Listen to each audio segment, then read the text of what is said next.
আম্মাজান আয়েশা আমিরে মুআবিয়া যেখানে তাদের উপর হামলা চালাইলো। বলেন তো তাদের উপরে হামলা চালানোর পর অভিযোগের তীরটা কার উপর যাবে? আলী রাদিয়াল্লাহু তাআলা আনহু। কোন অবস্থা না দেখে মুসলমানরা সবাই বুঝে ফেললো যে আলী রাদিয়াল্লাহু তাআলা আনহু মনে হয় আমাদের উপর আক্রমণ চালাইছে।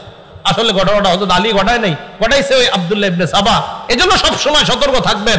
আমি আপনার মাঝে শত্রুতা নাই, আমার আপনার মাঝে তৃতীয় পক্ষ শত্রুতা করে। এই শত্রু এখনো আছে, ইসলাম তারা মিটিয়ে দিতে চায়। এদেরকে চিহ্নিত করতে হবে সারা জীবন। সব সময় তৃতীয় পক্ষে আমাদের মাঝে ঝগড়া লাগায়। আব্দুল্লাহ ইবনে সাবা তার অনুসারীরা আক্রমণ চালাইলো। এদেরকে বলা হয় সাবাই। বলেন কি বলা হয়? সাবাই। আক্রমণ চালানোর পর বাস কে কার উপর আক্রমণ চালাইছে এটা না বুঝা কঠিন যুদ্ধ শুরু হয়ে গেল। মুসলমানরা মুসলমানের তরবারির নিচে শহীদ হওয়া শুরু হইল। মুসলমানরা মুসলমানের তরবারি। আলী রাদিয়াল্লাহু তাআলা আনহু তো জানেন যে এই যুদ্ধ তো, এই আক্রমণ তো আমাদের পক্ষ থেকে হয় নাই, কিন্তু এখন যতই বলবে বোঝানো যাবে না। আম্মাজান যেই ওটের উপরে ছিল, এই ওট বরাবর একটা তীর মারছে। আম্মাজানের ওট পড়ে গেছে, তো আম্মাজান বসে গেছে, যুদ্ধ থেমে গেছে। আম্মাজান যতক্ষণ ছিল ওটের উপরে ততক্ষণ যুদ্ধ চলছে। আম্মাজান এখনো আছে। তো তৎকালীন নিয়ম ছিল যে যিনি প্রধান থাকে তিনি যখন আপনার বসে যায় তখন এমনি যুদ্ধ থেমে যায়। তো আম্মাজান আয়েশা সিদ্দিকা ওটের উপর ছিল, এটাকে বলা হয় জামাল। এই জন্য এই যুদ্ধটার নাম জঙ্গে জামাল বা ওটের যুদ্ধ বা উষ্টির যুদ্ধ। আম্মাজান যখন নামলেন, আমিরে মুআবিয়া, আম্মাজান আর আলী তাদের মাঝে কথা, আম্মাজান আমরা তো কেউ আক্রমণ করি নাই, তাদের মাঝে ভুল বুঝাবুঝিতে হয়ে গেছে, তখন বুঝে আসছে। তো বুঝে এসে লাভটা হলো কি, এর আগে মুসলমানদের প্রচুর পরিমাণ শহীদ হয়ে গেছে। এমনকি তালহা আর জুবাইর রাদিয়াল্লাহু তাআলা আনহুম, বড় বড় দুই সাহাবী, তারাও শহীদ হয়ে গেছে এই রাতে। হযরত তালহা রাদিয়াল্লাহু তাআলা আনহু লাশ দেখা আলী রাদিয়াল্লাহু তাআলা আনহু বলতেছিলেন, আহারে আল্লাহ রাসূল রে, কত যুদ্ধে এই তালহা প্রাচীর হয়ে কাফেরদের থেকে রক্ষা করেছে, আজকে সেই তালহা আমাদের ভুল বুঝাবুঝির কারণে শহীদ হয়ে গেল। আম্মাজান চলে গেলেন মক্কায়। এদিক দিয়ে আলী রাদিয়াল্লাহু তাআলা আনহু কিছুদিন কুফায় অবস্থান করতেছে। এই বসরা কুফা এর মাঝামাঝি আলী রাদিয়াল্লাহু তাআলা আনহু অবস্থান করা অবস্থায় হযরত আমিরে মুআবিয়ার বিরুদ্ধে আলী রাদিয়াল্লাহু তাআলা আনহুর একদল বুঝাইতে লাগলো যে আমিরে মুআবিয়া কিন্তু আপনার বিরুদ্ধে ষড়যন্ত্র করতেছে, মিথ্যা কথা। এটা কারা? ওই সাবাই গোষ্ঠী।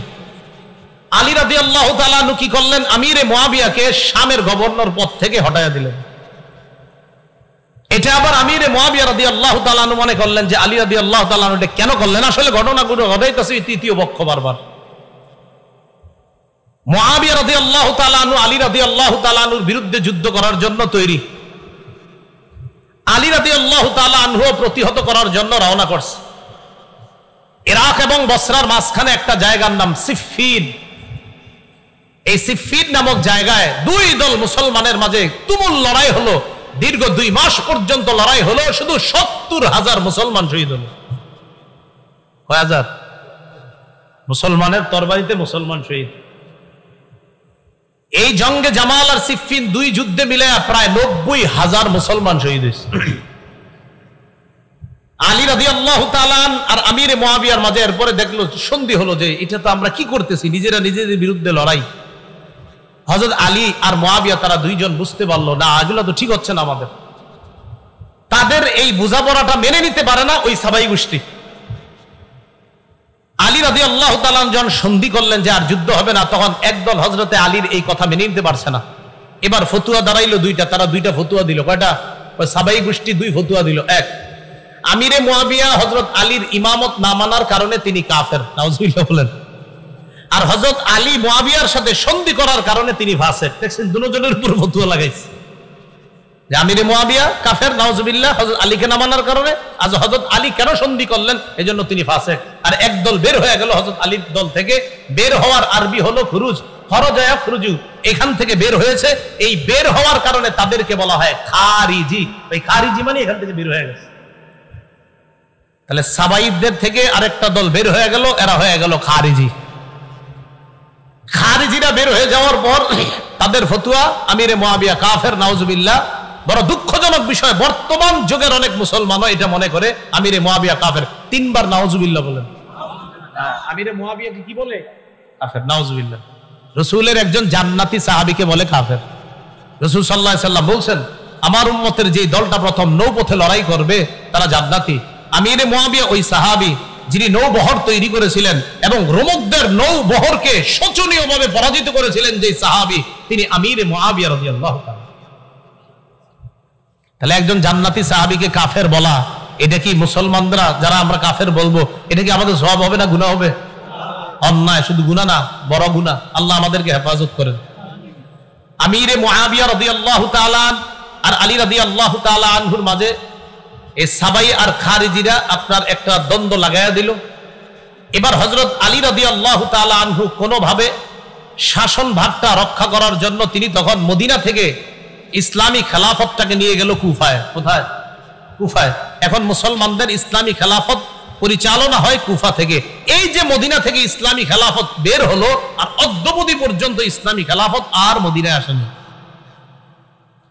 ইসলামী খেলাফত কুফায় নিয়ে যাওয়ার পর হযরত আলী রাদিয়াল্লাহু তাআলা আনহুরে যারা মহব্বত বলে দাবি করে, তখন এই তারা দেখলো যে হযরত আলী ঠান্ডা মাথায় আস্তে ধীরে পরিস্থিতি সামাল দেওয়ার জন্য চেষ্টা করতেছে। এই পরিস্থিতি সামাল দেওয়ার চেষ্টাটাকে তারা ভালোভাবে নেয় নাই। একদল তারা কি করলো, খারিজিরা হযরত আলীর বিরুদ্ধেই লড়াই করার জন্য তৈরি। নাউজুবিল্লাহ। হযরত আলীর মহব্বতের লোকেরা আলীর বিরুদ্ধে যুদ্ধ করবে। যুদ্ধ হলো, যুদ্ধে খারিজিরা শোচনীয়ভাবে পরাজয় বরণ করলো। খারিজিরা পরাজয় বরণ করার পর খারিজিদের কয়েকজন সন্ধি করলো, এক রাতেই আলী, মুআবিয়া আর আমর ইবনুল আসকে তারা হত্যা করবে। দেখছেন নি, এতদিন যাদেরকে বলতো কাফের, আমিরে মুআবিয়ার আলীকে এতদিন আলাদা চোখে দেখতো না, এখন তারা চিন্তা করলো না, আমগো শত্রু আলীও, মুআবিয়াও, আমর ইবনুল আস, তিনজন আমগো শত্রু। তারা চিন্তা করলো যে তিনজনকে রাতে হত্যা করতে হবে। 40 হিজরি, কত হিজরি? 40 হিজরির 15ই রমজান ফজরের নামাজ পড়ার জন্য আলী রাদিয়াল্লাহু তাআলা আনহু মসজিদে রওনা করছে। আব্দুর রহমান ইবনে মুলজিম খারিজি নামে এক ব্যক্তি হযরত আলীকে অন্ধকারে পিছন থেকে তরবারির আঘাত করছে। এই আঘাত এতটা কঠোর ছিল যে হযরত আলী এরপর মাত্র 2 দিনের মাথায় 17ই রমজান শাহাদাত বরণ করে। ইন্না লিল্লাহি ওয়া ইন্না ইলাইহি রাজিউন। তাহলে 40 হিজরির 15ই রমজান হযরত আলীকে আঘাত করা হয়, 17ই রমজান তিনি শহীদ হয়ে যান। আমিরে মুআবিয়াকে ওই রাতে আঘাত করা হয়েছে, কিন্তু তিনি প্রতিহত করতে পেরেছিলেন, তাকে তেমন ক্ষতি করতে পারে নাই। আমর ইবনুল আস ঘটনাচক্রে ওই রাতে নামাজে না বের হয়ে আরেকজনকে পাঠাইছিলেন। আরেকজনকে পাঠানোর কারণে ওই ব্যক্তি অন্ধকারে মনে করছে এটাই মনে হয় আমর ইবনুল আস, এরে মারছে। তখন আমর ইবনুল আসের পরিবর্তে ওই ব্যক্তি নিহত হয়ে গেছে, শহীদ হয়ে গেছে। তাহলে এক রাতে 3 জনের উপর হামলা চালানো হয়েছে। কেউ বলেন ভিন্ন রাতেই হামলা চালাইছে, হামলায় 2 জন শহীদ। এর মধ্যে হযরত আলী শহীদ হলেন, আমিরে মুআবিয়াকে হামলা চালানো হয়েছে, তিনি শহীদ হননি। আমর ইবনুল আস মনে করে আরেকজনকে হামলা চালানো হয়ে গেছে, তিনি শহীদ হয়ে গেছেন। হযরত আলী শহীদ হয়ে যাওয়ার পর খেলাফতের দায়িত্ব ভার আসে হযরত হাসান রাদিয়াল্লাহু তাআলা আনহু। হযরত আলীর ছেলে হাসান রাদিয়াল্লাহু তাআলা। হযরতে হাসান খেলাফত নেওয়ার পর তিনি চিন্তা করলেন যে মুসলমানের এই খেলা এই কতদিন চলবে। আর হযরত হাসানের ব্যাপারে আল্লাহ রাসূল বুখারীর বর্ণনা আছে, বলেছিলেন আমার এই নাতি, এভাবে বলছে আমার এই নাতি, আমার এই সন্তান বলছে আমার এই নাতি, এত মহব্বতের, এত আমার এই নাতির মাধ্যমে আমি আশাবাদী আল্লাহ 2টা দলের মধ্যে চলমান বড় ফিতনাকে আল্লাহ রক্ষা রহিত করে দিবেন। রাসূল জীবদ্দশায় বলেছিলেন আমার এই নাতির মাধ্যমে। হযরত হাসান খেলাফত পাওয়ার পর 5-6 মাস কম বেশি হবে খেলাফতে অধিষ্ঠ থাকার পর হযরত হাসান নিজে গিয়ে আমিরে মুআবিয়াকে বললেন, চাচা আর কতদিন এগুলা চলবে, আমি আপনাকে যথেষ্ট যোগ্য মনে করতেছি, তাই খেলাফতের দায়ভার আপনাকে দিয়ে মুসলমানদের মাঝে এই বড় ফিতনা আমি রহিত করতে চাই। হযরত হাসান আমিরে মুআবিয়ার হাতে খেলাফতের দায়িত্ব দেওয়ার পর কিছুদিনের মধ্যে সারা পৃথিবীর মুসলমানদের মাঝে আবার শান্তির সুবাতাস বওয়া শুরু হলো। আমরা রাসূলুল্লাহ সাল্লাল্লাহু আলাইহি সাল্লামের কাছে বসা ছিলাম। তো নবীজির কাছে যখন বসা, নবীজি কথা বলতে বলতে এক পর্যায়ে বললেন, ইন্নী লা আদরি মা বাকাই ফীকুম, আমার জানা নাই আর কতদিন তোমাদের মাঝে আমি থাকব। ফাকতাদু বিল্লাযাইনি মিন বাদি ওয়া আশারা ইলা আবি বকর ওয়া উমর, আমি যখন না থাকব তোমরা ওই 2 ব্যক্তির অনুসরণ করো আমার পরে। নবী ইঙ্গিত করলেন আবু বকর আর উমরের দিকে যে আমি না থাকলে এই 2 জনের অনুসরণ তোমরা করো। এটা ইঙ্গিতে বুঝাইয়া দিলেন। কেন? কারণ নবী দুনিয়াতে থাকা অবস্থায় আপনারা যারা হাদিস পড়েন বা কোরআন পড়েন, ইতিহাস পড়েন, প্রায় জায়গায় দেখবেন নবীজি বলেন আমি আবু বকর ওমর, আমি আবু বকর ওমর, ডান পাশে আবু বকর, বাম পাশে ওমর, উহুদ পাহাড়ের উপরে নবী, আবু বকর ওমর, রাসূলুল্লাহ মদিনায় শুয়ে আছেন, পাশে আবু বকর ওমর। এগুলা থেকে বোঝা যায় যে আমার পরে মুসলমানদের সবচেয়ে শ্রেষ্ঠ দায়িত্বটা পাবে আবু বকর, এরপর পাবে ওমর। এটা বোঝা যায় হাদিস দ্বারা। উহুদ পাহাড়ের উপর দাঁড়ায় আছে, উহুদ পাহাড় নড়াচড়া করতেছে। রাসূলুল্লাহ সাল্লাল্লাহু আলাইহি সাল্লাম বললেন, উহুদ থামো, তোমার উপরে একজন নবী আছে, একজন সিদ্দিক আছে, একজন শহীদ আছে। নবী মানে আমি, সিদ্দিক মানে আবু বকর, আর শহীদ মানে ওমর ফারুক রাদিয়াল্লাহু তাআলা। রাসূলুল্লাহ সাল্লাল্লাহু আলাইহি সাল্লাম পরবর্তী খলিফার নাম সরাসরি বলেন নাই, তবে ইশারা ইঙ্গিতে বোঝা যায় কে হবেন পরবর্তী খলিফা। তাহলে বলেন তো, মুসলমানদের খলিফা হওয়ার 4 পদ্ধতির প্রথমটা আমরা জানলাম ইশারা। দ্বিতীয় পদ্ধতি, জীবিত খলিফা পরবর্তী খলিফার নাম ঘোষণা করে যায়। আবু বকর সিদ্দিক রাদিয়াল্লাহু তাআলা বিভিন্ন সাহাবীদের থেকে পার্সোনালি পরামর্শ নিলেন, ডাকলেন, আচ্ছা ওমর কেমন?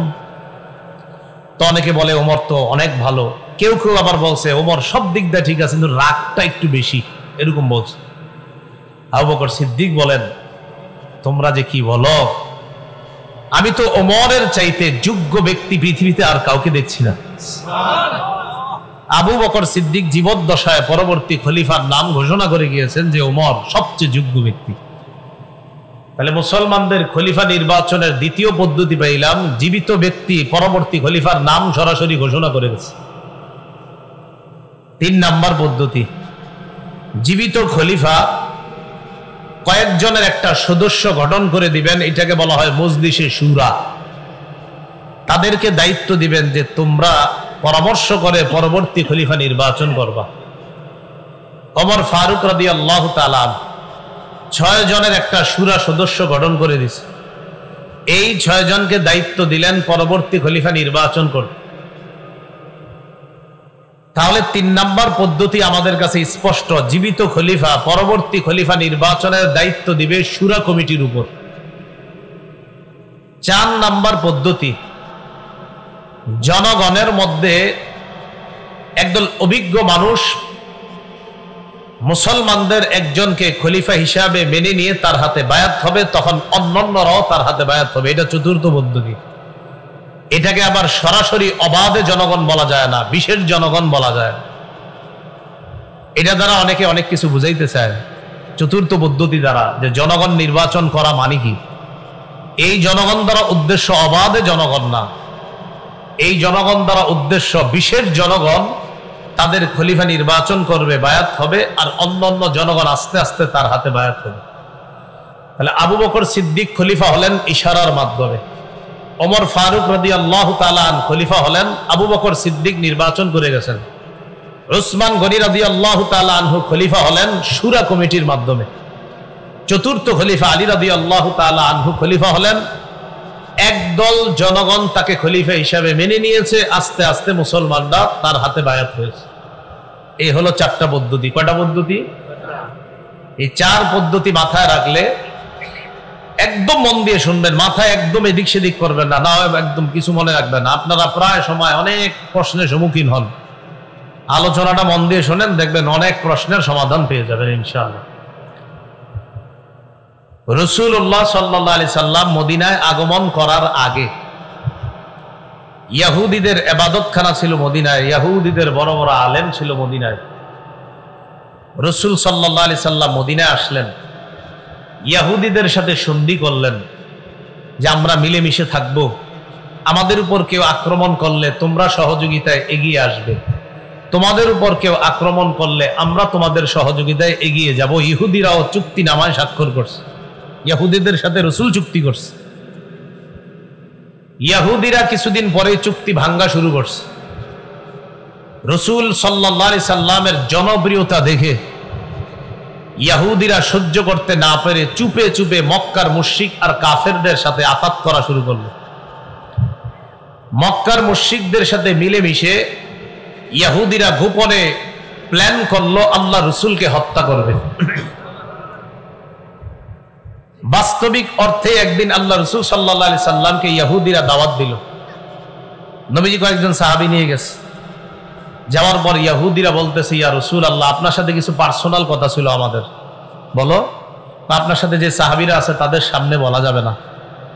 নবীজি সাহাবীদেরকে বললেন, তোমরা যাও। সাহাবীদের মনে সন্দেহ লাগছে, ঘটনা কি, আমাদেরকে কেন থাকতে দিচ্ছে না ইহুদিরা? তো সাহাবীদেরকে একটু দূরে পাঠিয়ে দিয়ে রসুলকে এক জায়গায় বসাইছে। পিছনে একটা দেয়াল ছিল, সেখানে রসুলের সাথে কথা বলতেছে ইহুদিরা। আরেকজনকে পাঠাইয়া দিছে দেয়ালের উপর, যা ওখান থেকে একটা পাথর মারো নবীর উপরে। রাসূলুল্লাহ সাল্লাল্লাহু আলাইহি সাল্লাম সেখানে বসা, একজন পাথর নিয়ে উপরে উঠতেছে। আসলে পার্সোনাল কথা, উদ্দেশ্য কিছুই না, নবীর সাথে কথা বলবে, উপর দিকে একজন পাথর মেরে রসুলকে হত্যা করবে। জিবরিল আমিন আইসা জানায় দিছে, এখান থেকে তাড়াতাড়ি সরেন, আপনারে মারবে। সুবহানাল্লাহ। রাসূলুল্লাহ সাল্লাল্লাহু আলাইহি সাল্লাম চলে গেলেন। ইহুদিদেরকে মদিনা থেকে বের করে দেওয়া হলো, তারা গেল খায়বারে। এক পর্যায়ে খায়বার থেকেও তাদেরকে সমূলে উৎখাত করে দেওয়া হলো। মুসলমানদের উত্থান আর ইসলামের প্রচার প্রসার শুধু মদিনায় সীমাবদ্ধ না, আন্তর্জাতিক পরিমণ্ডলে ইসলামের প্রচার প্রসার, বিভিন্ন রাষ্ট্র প্রধান যারা, তাদের বিশেষ মজলিসের মধ্যে ইসলাম নিয়ে, ইসলামের নবীকে নিয়ে আলোচনা শুরু হয়ে গেছে। এই বিষয়টা ইহুদিরা কোনোভাবেই মেনে নিতে পারল না। ইহুদিরা মুসলমানদের এই বিজয় রথ দেখে তারা দেখলো রসুলের জামানায় ইসলামের প্রচার প্রসার ব্যাপকভাবে হচ্ছে। রসুলের পরে আবু বকর, ওমর রাদিয়াল্লাহু তাআলা আনহুমার যুগে ইসলাম মুসলমানদের শুধুমাত্র এলাকায় না, সারা পৃথিবীর ঘরে ঘরে, সমাজে সমাজে, রাষ্ট্রে রাষ্ট্রে, অলিতে গলিতে শুধু ইসলামের কথাবার্তা আর প্রচার জয়গান চলতেছে। এই যুগকে বলা হয় স্বর্ণযুগ। কি বলা হয়? স্বর্ণযুগ। ইহুদিরা চিন্তা করলো, ইসলামের এইভাবে প্রচার প্রসার আর ইসলামের আকাশচুম্বী জনপ্রিয়তার কারণটা খুঁজে বের করা দরকার। ইহুদিরা চিন্তা করে দেখলো, মুসলমানদের এইভাবে সারা পৃথিবীতে উত্থানের একমাত্র কারণ হলো তাদের মাঝে একতা। বলেন কি? একতা। তাহলে পয়েন্ট বের করে ফেললো যে একতাই মুসলমানদেরকে এগিয়ে নিচ্ছে। পয়েন্ট বের করার পর এই পয়েন্টকে কিভাবে নষ্ট করা যায়, তখন তারা সন্ধি আটতে লাগলো। ইহুদিরা চিন্তা করে দেখলো, অস্ত্র বলে মুসলমানদেরকে শেষ করার কোনোভাবেই সম্ভব না, কারণ মাত্র 313 জনের সাথে 1000 পারে না, 60 জনের সাথে 60,000 পারে না। অতএব অস্ত্র দিয়ে তাদেরকে শেষ করা যাবে না। কি? বুদ্ধিভিত্তিক যুদ্ধের মাধ্যমে তাদের একতা নষ্ট করতে হবে। দুইটা কথা মনে রাখবেন। বলেন, মুসলমানদের সারা দুনিয়াতে উত্থানের কারণ কি পাওয়া গেল? আর এটা নষ্ট করতে হবে অস্ত্রের যুদ্ধ দিয়ে না বুদ্ধির যুদ্ধ দিয়ে? বুদ্ধি। এই ইহুদিরা এবার বুদ্ধিভিত্তিক যুদ্ধের চিন্তা করলো, যে বুদ্ধি দিয়ে এদেরকে শেষ করতে হবে। আবু বকর, ওমর ফারুক রাদিয়াল্লাহু তাআলা আনহুমার যুগে মুসলমানদের এই বুদ্ধিমত্তা, একতাকে নষ্ট করার চিন্তা করতে পারে না ইহুদিরা। কারণ ওমর ফারুক রাদিয়াল্লাহু তাআলা আনহু সচেতন খলিফা ছিলেন, এজন্য কোনো দুঃসাহস করে নাই। ওমর ফারুক রাদিয়াল্লাহু তাআলা আনহু চলে যাওয়ার পর মুসলমানদের খলিফা হলেন ওসমান গনি রাদিয়াল্লাহু তাআলা। ওসমান গনি রাদিয়াল্লাহু তাআলা আনহু দয়ালু ছিলেন, নম্র ভদ্র ছিলেন এবং খুব সহজ সরল একজন মানুষ ছিলেন। ওসমান গনি রাদিয়াল্লাহু তাআলা আনহুর এই দয়ালু হওয়াটাকে ইহুদিরা দুর্বলতা হিসাবে নিল। এবার 6টা দেশের নাম বলবো, মুখস্থ করবেন। ইয়ামান, মদিনা, বসরা, কুফা, শাম, মিশর। 1 নাম্বার ইয়ামান, 2 নাম্বার মদিনা, 3 নাম্বার বসরা, 4 নাম্বার কুফা, 5 নাম্বার শাম, 6 নাম্বার মিশর। মনে থাকবে নি? থাকবে। ইয়ামান, মদিনা, বসরা, কুফা, শাম, মিশর, এই 6টা দেশের নাম মনে রাখবেন। ইয়ামানের একটা এলাকা আছে নাম সনআ। এই সনআতে এক ইহুদির জন্ম হয়, তার নাম আব্দুল্লাহ ইবনে সাবা। বলেন কি নাম? এই নামটা সারা জীবন মনে রাখবেন। মনে রাখবেন মুসলমানদের একতা নষ্ট করাই যেই খলনায়ক তার নাম আব্দুল্লাহ ইবনে সাবা। বলেন তো মুসলমানের উত্থানের কারণ কি? একতা। একতা নষ্ট করবে কি যুদ্ধ দিয়ে? বুদ্ধির। এই একতা নষ্টকারীর খলনায়কের নাম কি? সাবা। জন্ম কোথায়? ইয়ামানে। ইয়ামানের আব্দুল্লাহ ইবনে সাবা চিন্তা করলো একতা নষ্ট করা যায় কিভাবে। একতা নষ্ট করার জন্য লম্বা সময় ফিকির করছে। ফিকির করে আবু বকর ওমরের জামানায় একতা নষ্ট করার এই সিদ্ধান্তে সে যে বাস্তবায়ন করবে এই সাহস সে দেখাইতে পারতেছে না। কারণ হযরত ওমর ফারুক খুব সচেতন, কোনোভাবে টের পাইলে ওর অবস্থা খারাপ হয়ে যাবে, এটা সে ভালো করে জানে। এই জন্য সে হযরত উসমান গনির শাসন আমলকে দুর্বলতা হিসাবে নিল, কারণ উসমান গনি খুব দয়ালু মানুষ। আব্দুল্লাহ ইবনে সাবা ইয়ামান থেকে রওনা করলো মদিনায়। মদিনায় আইসা জনগণের সামনে কালিমা পড়ে মুসলমান হইল। এই মুসলমান মানি বাস্তবিক মুসলমান না, এটা হলো তাদের সামনে একটা লেবাস ধরছে মুসলমানের। বড় দাড়ি, আল্লাহওয়ালা বুজুর্গ, সারাক্ষণ ইবাদতে কাটায় আব্দুল্লাহ ইবনে সাবা। একদিন ওসমান গনি রাদিয়াল্লাহু তাআলা আনহুকে বলল, আপনি চাইলে আমাকে মদিনার কোনো দায়িত্ব দিয়ে দিতে পারেন। ওসমান গনি রাদিয়াল্লাহু তাআলা আনহু বললেন, মদিনার দায়িত্ব তোমাকে দিব। হযরত ওসমান গনি যেহেতু একজন শাসক, উনি বুদ্ধির মাধ্যমে চিন্তা করে দেখলেন এই লোকের সিদ্ধান্ত আর এই লোকের চিন্তা চেতনা মনে হয় তেমন একটা ভালো না। ওসমান গনি বুঝতে পারছে, সরাসরি বলে দিলেন, তুমি যোগ্য না কোনো দায়িত্বের। আব্দুল্লাহ ইবনে সাবা তাকে অযোগ্য বলার কারণে এবার সে কি করলো, ওসমান গনি রাদিয়াল্লাহু তাআলা আনহুর বিরুদ্ধে কিভাবে কুচ্ছা রটনা যায় এই জন্য সে কয়েকটা বিষয় অন্যান্য সহজ সরল মুসলমানদের মাঝে প্রচার করতে লাগলো। সহজ সরল মুসলমানদেরকে বুঝাইলো যে আলী রাদিয়াল্লাহু তাআলা আনহু জীবিত থাকতে হযরত উসমান কিভাবে খলিফা হয়, দেখেন কেমনি বুঝায়। তো অন্যরা কয় কিভাবে? আলী হলেন একজন হাশিমি বংশের লোক, নবীজির মেয়ের জামাতা, হযরত আলীর জ্ঞান বুদ্ধিও সবচেয়ে বেশি। উনি থাকতে উমাইয়া বংশের ওসমান কিভাবে খলিফা হয়? তো সহজ সরল মুসলমানদের অনেকে কয় ঠিকই তো।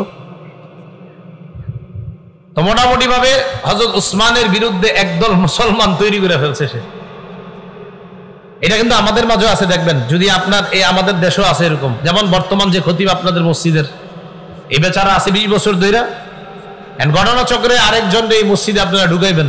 এখন নতুন করে ওনার কোনো দোষ নাই, কি করা যায় করে আমগো এলাকার এত বড় হুজুর থাকতে হেরে কিনলে কেন রাখবো, এরকম একটা দুর্বলতা। আলী রাদিয়াল্লাহু তাআলা আনহু যোগ্য অনেক বড় আলেম, কোনো সন্দেহ নাই। হযরত আলী রাসূলের মেয়ের জামাতা, কোনো সন্দেহ নাই। হযরত আলী রাদিয়াল্লাহু তাআলা হাশিমি বংশের অনেক বড় যোগ্যতার অধিকারী, কোনো সন্দেহ নাই। কিন্তু কথাটা কেমনি কইছে দেখেন, আলী থাকতে উসমান কিভাবে খলিফা হয়? তো অনেকে এই টোপটা গিলছে, হ্যাঁ ঠিকই তো, কিভাবে হয়? হযরত আলী রাদিয়াল্লাহু তাআলা আনহুর ব্যাপারে এইগুলা বলা বলে শুরু করছে। আলীর কানে কিন্তু এগুলা যায় না, কারণ হযরত আলীর কানে যদি এগুলা যাইতো তো ওরে শায়েস্তা করত। হযরত ওসমান গনি তার দূরদর্শিতা বুঝতে পেরে তাকে মদিনা থেকে বের করে দিয়েছে। আসছে কোত্থেকে? এখন আছে কোথায়? মদিনায়। মদিনা থেকে বের করে দেওয়ার পর গেল বসরায়। হাসান বসরি রহমতুল্লাহ নাম শুনেন নাই? এই বসরা। বসরায় যাওয়ার পর হযরত ওসমান রাদিয়াল্লাহু তাআলা আনহুর বিরুদ্ধে বসরায় কথা বলা শুরু করলো। বসরার গভর্নর যিনি ছিলেন তিনি বুঝতে পারলেন, বুঝতে পেরে আব্দুল্লাহ ইবনে সাবাকে বসরা থেকে বের করে দিল। বসরা থেকে বের করে দেওয়ার পর সে গেল কুফায়। কুফায় যাওয়ার পর হযরত ওসমানের বিরুদ্ধে আগে থেকে কিছু লোক ছিল সেখানে। আব্দুল্লাহ ইবনে সাবা এটারে কাজে লাগাইল। ওসমানের বিরুদ্ধে যে লোকগুলা তাদেরকে গিয়ে বলতে লাগলো যে হযরত ওসমান বাইতুল মাল থেকে রাষ্ট্রীয় সম্পদ আত্মসাৎ করে আত্মীয় স্বজনদের মাঝে বন্টন করে স্বজন প্রীতির পরিচয় দিয়েছে, বলেন নাউজুবিল্লাহ। ওসমান রাদিয়াল্লাহু তাআলা আনহুর বিরুদ্ধে এই কথাগুলা রটায় দিতে লাগলো। কুফার গভর্নর এই কথা বুঝতে পেরে তাকে কুফা থেকে বের করে দিল। কুফা থেকে বের করে দেওয়ার পর এই লোক গেল শামে। শামের গভর্নর যিনি ছিলেন তখন আমিরে মুআবিয়া রাদিয়াল্লাহু তাআলা। মনে রাখবেন, সারা পৃথিবীতে যারা তীক্ষ্ণ বুদ্ধির অধিকারী শাসক ছিলেন তাদের মাঝে একজন ছিলেন মুআবিয়া রাদিয়াল্লাহু তাআলা। আমিরে মুআবিয়া রাদিয়াল্লাহু তাআলা আনহুর বুদ্ধিমত্তার কারণে ভয়ে সাহসও করে না আব্দুল্লাহ ইবনে সাবা যে কিছু বলবে। সে কিন্তু বড় মুসলমান হিসেবে সবার কাছে পরিচিত, মানে অনেক বড় মুসলমান, দাড়ি লম্বা টুপি সব ঠিক আছে। সাহস করে একদিন রসুলের এক সাহাবী আবু দারদা, তিনি তখন শামে আছে, শামের গভর্নরকে মুআবিয়া। তো আবু দারদা রাদিয়াল্লাহু তাআলা নবীর এক সাহাবী, তিনিও শামে আছেন। তো একদিন সাহস করে আবু দারদা রাদিয়াল্লাহু তাআলা আনহুকে উসমান রাদিয়াল্লাহু তাআলা আনহুর বিরুদ্ধে কিছু কথা বলছে। আবু দারদা তার কথা শুনে কয়, তোমার কথায় ইহুদিদের জ্ঞান পাওয়া যাইতেছে। তুমি কি ইসলাম প্রচার করো না ইহুদিবাদ প্রচার করো? সত্যি করে বলো। সে ভয় পেয়ে গেছে, আর কোনো কথা বলে না। লম্বা সময় শামে থাইকে আবার আরেকদিন রাসূলের আরেক সাহাবী উবাদা ইবনে সামিত রাদিয়াল্লাহু তাআলা আনহুকে হযরত উসমানের বিরুদ্ধে কথা বলার পর উবাদা ইবনে সামিত কিছু না বইলা হাত ধইরা সোজা আমিরে মুআবিয়ার কাছে নিয়ে গেছে। চলো, তোমারে ভালো মনে হইতেছে না, তুমি ইসলাম প্রচার করো না অন্য কিছু। আমিরে মুআবিয়া তার কথা শুইনা সাথে সাথে বুঝতে পারছে এর উদ্দেশ্য ভালো না, কিন্তু আবার তার কিছু বলাও সম্ভব না, কারণ তার অলরেডি জনগণ তৈরি হয়ে গেছে অনেক। আবার সে একজন বড় মুসলমান হিসাবে সবার কাছে পরিচিত। এই জন্য মনে রাখবেন, আমাদের দেশে অনেক বেদাতি সহ্য করে ওলামায়ে কেরাম সরাসরি কিছু বলে না কেন? কারণ বললে আপনারাই বলবেন, দেখো এক হুজুর আরেক হুজুরে দেখতে পারে না। আমিরে মুআবিয়া রাদিয়াল্লাহু তাআলা তাকে বের করে দিলেন শাম থেকে, গেল মিশর। মনে আসেনি 6 দেশ। ইয়ামান থেকে আসলো মদিনায়, মদিনা থেকে বসরা, বসরা থেকে কুফা, কুফা থেকে শাম, শাম থেকে মিশর। মিশরে যাওয়ার পর মিশরে গিয়ে দেখলো ওসমান রাদিয়াল্লাহু তাআলা আনহুর বিরুদ্ধে মিশরের অনেকগুলা লোক আগে থেকে আছে। মুহররম মাস আসলে যেই সমস্ত উল্টাপাল্টা কাজগুলা হয়, মনে রাখবেন এই উল্টাপাল্টা কাজগুলার সূচনা বেশি হয়েছে মিশর থেকে। মিশরে যাওয়ার পর সে তার মতবাদ ভালোভাবেই প্রচার করতে লাগলো। তার মিশন বাস্তবায়ন করার জন্য সে মিশরকে বেছে নিল। মিশনের জন্য মিশর, মিশর বাস্তবায়নের জন্য মিশর। লম্বা একটা সময় অতিক্রম করলো সেখানে এবং বড় একটা দল তৈরি করে ফেলছে। ততক্ষণ পর্যন্ত মিশরের গভর্নর তার দুর্বিসন্ধি বুঝতে পারে নাই। এক পর্যায়ে যখন বুঝতে পারলো, ততক্ষণে সে তার বিশাল এক জামাত তৈরি করে ফেলছে। মিশরের গভর্নর তাকে মিশর থেকে বের করে দিল। কিন্তু এবার আর সে একা না, লম্বা সময় থাকার কারণে বিশাল বড় এক বাহিনী নিয়ে সে রওনা করলো। আগে থেকে তার কিছু বাহিনী ছিল বসরায় আর কুফায়, 3 জায়গায় মোটামুটি সফল, বসরা, কুফা আর মিশর। এই 3 জায়গা থেকে তার মোটামুটি একটা দল নিয়ে রওনা করলো আবার মদিনায়। মদিনার খলিফাকে ওসমান গনি রাদিয়াল্লাহু তাআলা। মদিনায় না ঢুইকা মদিনার আশেপাশেই প্রচার চালাইতে লাগলো। হযরত ওসমানের বিরুদ্ধে কয়েকটা কথা বলতে লাগলো। মনে রাখবেন, 1, ওসমান স্বজন প্রীতি করে, আওয়াজ দিয়ে বলেন নাউজুবিল্লাহ। 2 নাম্বার, হযরত ওসমান কম বয়সী সাহাবীদেরকে অথবা কম বয়সী যুবকদেরকে বিভিন্ন এলাকার গভর্নর বানায় দিছে। এটা ওসমানের বিরুদ্ধে হুদাই মানে একটা কথা বইলা তো বলতে হবে। দ্বিতীয় অভিযোগ। 3 নম্বর অভিযোগ, ওসমান মারওয়ান ইবনে হাকামকে মক্কায় ঢোকার অনুমতি দিছে। 4 নম্বর অভিযোগ, আব্দুল্লাহ ইবনে সাদ যিনি আফ্রিকার বিজেতা, এই আব্দুল্লাহ ইবনে সাদকে হযরত ওসমান অনেক পুরস্কার দিয়েছে, এটা ঠিক করে দেয়। এইগুলা বইলা তার দলে অনেক লোক তৈরি করে ফেলছে। ওসমান গনি রাদিয়াল্লাহু তাআলা তার ব্যাপারে শুইনা যে এই লোক তো আবার ঝামেলা শুরু করছে, এবার ওসমান গনি তাকে ডাকলো। সে তার দল বল নিয়ে ওসমান গনি রাদিয়াল্লাহু তাআলা আনহুর কাছে আসছে। আসার পর এই বারবার উপরের দিকে, এই যে এগুলা তোমরা বারবার উপরের দিকে মারবা না, সমস্যা হচ্ছে। ওসমান গনি রাদিয়াল্লাহু তাআলা তাদেরকে জিজ্ঞাসা করলেন, আচ্ছা তোমাদের সমস্যা কোথায়? তো এবার বলতে লাগলো 4টা সমস্যা। 1 নাম্বার, আপনি বাইতুল মাল, রাষ্ট্রীয় সম্পদ আপনার আত্মীয় স্বজনদেরকে দিয়ে আপনি স্বজন প্রীতি করলেন। ওসমান গনি রাদিয়াল্লাহু তাআলা জবাব দিলেন যে দেখো, আল্লাহ আমারে এত সম্পদ দান করছে, আমি এ পর্যন্ত খলিফা হিসাবেও রাষ্ট্রীয় কোষাগার থেকে 1টা টাকাও ভাতা গ্রহণ করি নাই। উল্টা আমার আত্মীয় স্বজনদেরকে দেওয়া দূরের কথা, আমি আমার বেতনটা পর্যন্ত আজও পর্যন্ত রাষ্ট্রীয় কোষাগার থেকে নিইনি। আমি যা দান করি সব আল্লাহ প্রদত্ত নেয়ামত, আল্লাহ আমার সম্পদ দিছে, আমার সম্পদ থেকে আমি দান করি। 2 নম্বর অভিযোগ, আপনি যুবক কম বয়সী সাহাবীদেরকে, কম বয়সী যুবকদেরকে গভর্নর বানাইছেন। কম বয়সীরা যদি যোগ্য হয় তাদেরকে দায়িত্ব দেওয়ার ইতিহাস তো নবীর যুগে আছে। সুবহানাল্লাহ। কোথায় আছে? আব্দুল্লাহ ইবনে সাবা আর কি জানবো? উসমান গনি বললেন, রাসূলের নাতি উসামা ইবনে যায়েদ রাদিয়াল্লাহু তাআলা, কি নাম? উসামা। এই উসামার বয়স যখন 17, উসামাকে আমির বানায়া বয়স্ক নেতৃত্বে আল্লাহ রাসূল বিভিন্ন যুদ্ধে পাঠানোর ইতিহাস আছে। তাহলে এরকম কম বয়সী একজন সাহাবীকে রাসূল আমির বানায়া বয়স্ক সাহাবীদেরকে তার দলে দিয়েছেন। এখান থেকেই বোঝা যায় যে কম বয়সী ব্যক্তি যদি যোগ্য হয়, তার যোগ্যতার তার আসনে তাকে বসানোটা এটা অন্যায় না।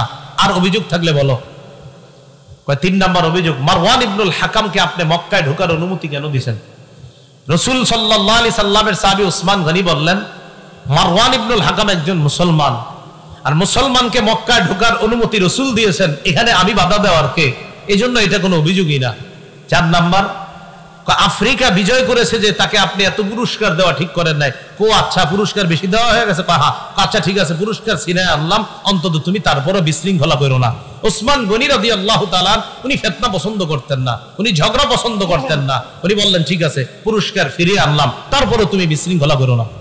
আব্দুল্লাহ ইবনে সাদ, আব্দুল্লাহ ইবনে সাবা, ওই মুনাফিক ইহুদি, সে চিন্তা করলো ঘটনা কি, এরে যা কই সবই দি মানে, এটা তো তেমন কিছু করা যায় না। সে আবার তার দলবল নিয়ে চলে গেল মদিনার বাহিরে 3 মঞ্জিল দূরে। আলী রাদিয়াল্লাহু তাআলা আন, তালহা এবং জুবায়ের 3 জন প্রবীণ সাহাবী তাদের কাছে গেল আব্দুল্লাহ ইবনে সাবা। যাওয়ার পরে তাদেরকে বলল, আপনারা থাকতে ওসমান গনি খলিফা হয় কেমনে? আলী রাদিয়াল্লাহু তাআলা সরাসরি বললেন, তোমার মতলব ভালো মনে হচ্ছে না। সে দেখলো না আলী তালহা জুবায়ের তাদের কাছে বেশি চান্স পাওয়া যাবে না। এবার নতুন ষড়যন্ত্র করলো। খুব মন দিয়ে শুনেন। নিজে একটা চিঠি লিখলো আব্দুল্লাহ ইবনে সাবা। এই চিঠির মধ্যে লেখা, মিশরীরা মিশরে যাওয়ার পর তাদেরকে হত্যা করবা, আমিরুল মুমিনিনের পক্ষ থেকে নির্দেশ। আমিরুল মুমিনিন কে? ওসমান। ওসমানের লেখা চিঠিটা না আব্দুল্লাহ ইবনে সাবার লেখা? আব্দুল্লাহ ইবনে সাবা নিজে থেকে একটা চিঠি বানাইছে, বানায় এটা লেখছে, লিখে এবার মিশরীদেরকে দেখাইছে। দেখো, তার সাথে কয় দেশের লোক আছে? 3 দেশ, মিশর, বসরা, কুফা। তো মিশরীদেরকে দেখাইছে, দেখো তোমরা মিশরে যাওয়ার পর তোমাদেরকে যেন হত্যা করা হয় এই নির্দেশনা দিয়েছে ওসমান। এই চিঠি দেখাইতে গেছে আলী রাদিয়াল্লাহু তাআলা। হযরত আলী রাদিয়াল্লাহু তাআলা বুদ্ধিমান সাহাবী ছিলেন, বিচক্ষণ সাহাবী। হযরত আলী চিঠি দেখেই বুঝতে পারছে এটা বানানো চিঠি। আর চিঠি দেখার পরে কয়, আচ্ছা ওসমান গনি লিখছে এটা না? হ্যাঁ। ঠিক আছে, তোমরা যাও। মিশরীদেরকে আলাদা করে কুফা আর বসরার যারা, তাদেরকে বলল, আচ্ছা মিশরীদেরকে হত্যা করার নির্দেশনা দিয়েছে ওসমান, এটা কি তোমরা জানো? কুফার আর বসরার হেরা কয়, হ্যাঁ আমরা জানি। হযরত আলী কয়, তোমরা কেমনে জানলা এটা? এটা কিভাবে জানলা তোমরা? সবাই চুপ। আসলে তো আমরা কেমনে জানলাম, আমগরে তো এখনো কেউ বলে নাই। আলী বললেন যে মিশরীদেরকে ওসমান গনি হত্যা করতে বলছে, একটা নির্দেশনা আছে জানো? তো ঠাস করে সবাই বল, হ্যাঁ হ্যাঁ জানি জানি। আলী কই, কেমনে জানলা? হযরত আলী বললেন, এর মানে তোমাদের এই 3 গ্রুপেরই প্ল্যান করা একটা চিঠি এটা। তো চিঠিতেও তেমন কোনো কাজ হইল না। আব্দুল্লাহ ইবনে সাবা ইতিমধ্যে তার জনগণ আরো বাড়াইতেছে। হযরত আলী রাদিয়াল্লাহু তাআলা আনহু বুঝতে পারছে অবস্থা বেশি ভালো না। ইতিমধ্যে জিলহজ মাস এসে গেছে। কোন মাস? 35 হিজরির জিলহজ মাস। মদিনার বড় বড় সাহাবায়ে কেরামরা হজ করার জন্য চলে গেলেন মক্কায়। আম্মাজান আয়েশা সিদ্দিকা রাদিয়াল্লাহু তাআলা আনহা তিনিও মক্কায় গেলেন। এদিক দিয়ে মদিনা খালি, অর্থাৎ মদিনায় বড় বড় সাহাবায়ে কেরাম নাই। এই সুযোগটাকে কাজে লাগাইলো আব্দুল্লাহ ইবনে সাবা। হ্যাঁ, আলী রাদিয়াল্লাহু তাআলা, তালহা, জুবায়ের রাদিয়াল্লাহু তাআলা আনহুম তারা ছিলেন তখনও মদিনায়। হযরত আলী অবস্থা বেগতিক দেখে চিন্তা করলেন, এই লোক আমারে নিয়ে ষড়যন্ত্র করবে। হযরত আলী তার সন্তানদেরকে, হাসান, হুসাইন, তাদেরকে দায়িত্ব দিলেন একটা। কি দায়িত্ব? আব্দুল্লাহ ইবনে সাবা তার দলবল নিয়ে একদিন জুমার নামাজের সময় হযরত উসমানের বিরুদ্ধে মসজিদে বিদ্রোহ করে বসছে। নাউজুবিল্লাহ। বিশাল বড় একটা জামাত বিদ্রোহ করার কারণে হযরত উসমান ভেঙে বললেন। ওসমান গনি তার হাউসে ঢুকলেন। তার ঘরে ঢুকার পর এই বিদ্রোহী বাহিনী চারদিক থেকে ঘেরাও করে ফেলছে হযরত উসমান গনির বাসা। 22 দিন পর্যন্ত ঘেরাও করে রাখছে। কেউ লিখেছেন 40 দিন। খানা দেয় না, পানি দেয় না। যে উসমান গনির টাকা দিয়ে ক্রয় করা কূপ থেকে পানি মুসলমানরা খায় প্রতিনিয়ত, সেই কূপ থেকেও এক ফোঁটা পানির ব্যবস্থা উসমানের জন্য হয় না। আলী রাদিয়াল্লাহু তাআলা আনহু এই অবস্থা দেখা যুবক সাহাবীদেরকে উসমান গনির বাসা পাহারাদারি করার জন্য পাঠায়া দিলেন। এই যুবকদের মাঝে তার দুই কলিজার টুকরা হাসান হুসাইনকেও পাঠাইছেন। আলী চলে গেলেন মদিনা থেকে বাহিরে। যুবক সাহাবীরা প্রধান ফটক পাহারা দিতেছে। 35 হিজরির 18ই জিলহজটা সারা জীবন মনে রাখবেন। বলেন 35 হিজরির, কেউ 17ই জিলহজও লেখছে, 17 বা 18 জিলহজ শুক্রবার। এই 35 হিজরির 17ই বা 18ই জিলহজ ওসমান গনি যে বাসায় থাকতেন, ওই বাসার পিছনের সাইড দিয়ে দেয়ালের উপরের ভাগ ভাইয়া বিদ্রোহীরা ঘরে প্রবেশ করছে। সামনে দিয়ে কেন আসতে পারতেছে না? সামনে যুবক সাহাবীরা পাহারা দিচ্ছে। ঘরে প্রবেশ করার পর হযরত উসমান গনি তখন সূরা বাকারা তেলাওয়াত করতেছে। সূরা বাকারার 137 নম্বর আয়াত পড়তেছিলেন। ওই মুহূর্তে একজন পাপিষ্ঠ পিছন দিক থেকে হযরত উসমানের কল্লা বরাবর আঘাত করছে। হযরত উসমানের দেহ থেকে কল্লাটা আলাদা হয়ে রক্ত পড়ে সূরা বাকারার 137 নম্বর আয়াতের উপর রক্তের ছিটা পড়ছে। ওই আয়াতটা হলো ফাসায়াকফিকাহুমুল্লাহ, তাদের বিরুদ্ধে আল্লাহই যথেষ্ট। এই আয়াতের অর্থ ওসমান গনি কোরআন তেলাওয়াতরত অবস্থায় শহীদ হয়ে গেলেন। তার বিবি নায়লা আক্রমণ ঠেকাইতে গিয়েছিলেন, হাতের আঙ্গুলগুলো এবং কবজি সহ হাত থেকে আলাদা হয়ে গেছে। হযরত উসমান গনিকে শহীদ করে দেওয়ার পর এই জায়গাটা মনে রাখবেন, 35 হিজরির 18ই জিলহজ মুসলমানদের একতা নষ্ট হয়ে গেল। আজও পর্যন্ত সেই একতা ফিরে আসেনি। মনে আসেনি মুসলমানদের উত্থানের কারণ কি? একতা। একতা নষ্ট করবে কি দিয়ে? বুদ্ধি দিয়ে। এই নষ্ট করে ফেললো। হযরত উসমান গনি শহীদ হয়ে যাওয়ার পর মুহূর্তের মধ্যে ছড়ায় গেল উসমান গনি শহীদ হয়ে গেছে। আলোচনা শুরু হয়ে গেল পরবর্তী খলিফা কে হবেন। বিদ্রোহীরা চিন্তা করলো, আব্দুল্লাহ ইবনে সাবা সহ বিদ্রোহীরা চিন্তা করলো যে পরবর্তী খলিফা যদি নগদ কেউ হয়ে যায়, আর এই খলিফা প্রথমেই কি করবে? ওসমান হত্যার বিচার করবে। বিচার করলেই তো আমরা মারা পড়ব। এখন আমরা বাধ্য করে হযরত আলীকে খলিফা বানায়া দিলে ভালো হয়। কেন? হযরত আলী হলেন ঠান্ডা মাথার মানুষ, তিনি প্রথমেই বিচার করবেন না, তিনি প্রথমেই খেলাফত সামাল দিবেন, এরপর পরিস্থিতি নিয়ন্ত্রণে এনে হয়তো তিনি বিচার করবেন। আর আলী যদি এই কাজ করতে যায়, অন্যান্য মুসলমান যারা জোশে আছে এখন হযরত উসমান হত্যার যারা সহ্য করতে পারে নাই, তারা নগদ বলবে না আগে উসমান হত্যার বিচার হবে, তারপর খেলাফত হবে। কিন্তু হযরত আলী তো ঠান্ডা মানুষ, তার চিন্তা হলো না আগে খেলাফতটা সামলাইতে হবে, এরপর আস্তে ধীরে বিচার হবে। তো মুনাফিক ইহুদিরা চিন্তা করলো এই দুই পরিস্থিতির মাঝখানে মুসলমানদেরকে যদি দাঁড় করায় দেই, এটা নতুন আরেকটা ঝগড়া লাগান যাবে। বিদ্রোহীরা আলীর কাছে গেছে, আপনি খলিফা হইতে হবে। হযরত আলী বললেন না। হযরত আলী সরাসরি বলছে, দাউনি ওয়ালতামিসু গায়রি, আমারে ছাড়ো অন্য কাউরে খলিফা বানাও। তারা আলীকে খলিফা বানাবে স্থির করলো। সাহাবায়ে কেরামের কাছে সংবাদ চলে গেল হযরত উসমান শহীদ। আম্মা জান আয়েশা সিদ্দিকা মক্কা থেকে হজ করে মদিনায় রওনা করছে। প্রতিমধ্যে সংবাদ পেলেন হযরত উসমান শহীদ হয়ে গেছে। আম্মা জান আয়েশা সিদ্দিকা মদিনায় আসার পরিবর্তে আবার মক্কায় চলে গেলেন। কেন?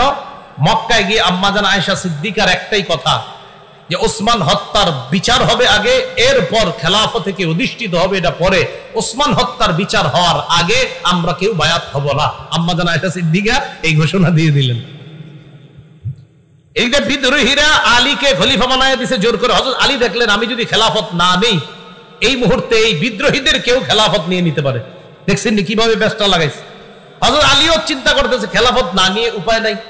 আবার আরেক দল সাহাবা বলতেছে না আগে বিচার হবে তারপর বায়াত হব। এইখানে আর একটা ব্যস্ত লাগাই দিছে বিদ্রোহীরা। আম্মা জান আয়েশা সিদ্দিকা রাদিয়াল্লাহু তাআলা আনহার সাথে তলহা এবং জুবাইর রাদিয়াল্লাহু তাআলা মদিনা থেকে মক্কায় গিয়ে দেখা করছে। আম্মা জান ওসমান তো শহীদ হয়ে গেছে, কি করা? আম্মা জান আয়েশা সিদ্দিকা বললেন, শাহাদাতের প্ল্যান কোত্থেকে হয়েছে? কয় বসরা আর কুফা থেকে।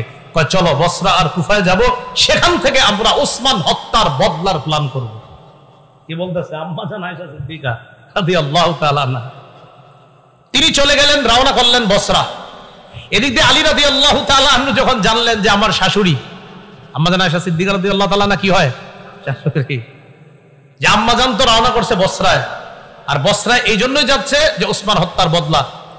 হযরত আলী রাদিয়াল্লাহু তাআলা চিন্তা করলেন তাহলে আমিও বসরায় যাই, বসরায় গিয়ে আম্মাজানের সাথে কথা বলা দরকার। এদিক দিয়ে হযরত আলী রাদিয়াল্লাহু তাআলা আনহু রওনা করলেন, ওই দিক দিয়ে আম্মাজানও বসরায় রওনা করছে। বিদ্রোহীরা চিন্তা করলো সর্বনাশ, বসরায় গিয়ে যদি দুই দলের মাঝে মিটমাট হয়ে যায় বিপদে পড়বো আমরা। কথাগুলা কি বুঝতেছেন সবাই? একদম মাথায় এদিক সেদিক নিয়েন না, খুব গুরুত্বপূর্ণ তথ্য আসবে সামনে। হযরত আলী রাদিয়াল্লাহু তাআলা আনহু বসরায় গেলেন, আম্মাজান আয়েশা সিদ্দিকা রাদিয়াল্লাহু তাআলা আনহাও গেলেন। ওইদিক দিয়ে আমিরে মুআবিয়া শাম দেশ থেকে আম্মাজানের সাথে দেখা করতে আসছে। আমিরে মুআবিয়া রাদিয়াল্লাহু তাআলা আনহুরও এক দাবি, আগে ওসমান হত্যার বিচার হবে তারপর আমরা বায়াত হব। তাহলে দাবিতে আম্মাজান আয়েশা আমিরে মুআবিয়া তারা এক হয়ে গেলেন। আলী রাদিয়াল্লাহু তাআলা আনহু গেলেন, যাওয়ার পর আম্মাজান আয়েশা রাদিয়াল্লাহু তাআলা আনহা এবং আমিরে মুআবিয়ার সাথে কথা বললেন যে দেখো যদি কোনোভাবে যুদ্ধ লেগে যায় ক্ষতি হবে আমাদের, তাই কোনো যুদ্ধ চাই না, আমাদের মাঝে মীমাংসা হয়ে যাক।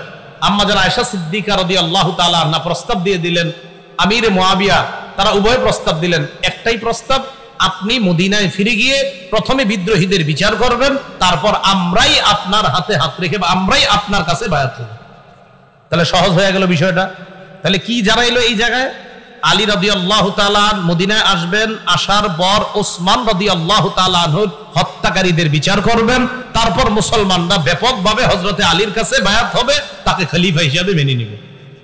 এতটুকু বুঝছেন নি সবাই? রাতের বেলা সবাই খুশিতে ঘুমাইতেছে। খুশিতে বলতে আলী রাদিয়াল্লাহু তাআলা আনহুর সাথে যে মুসলমানরা তারাও খুশি যে হারে কোনো রক্তপাত হবে না, এটা ভালো লাগতেছে। আম্মাজানের সাথে যারা তারাও খুশি, আমিরে মুআবিয়ার সাথে তারাও খুশি যে কোনো রক্তপাত ছাড়াই মীমাংসা হয়ে গেল।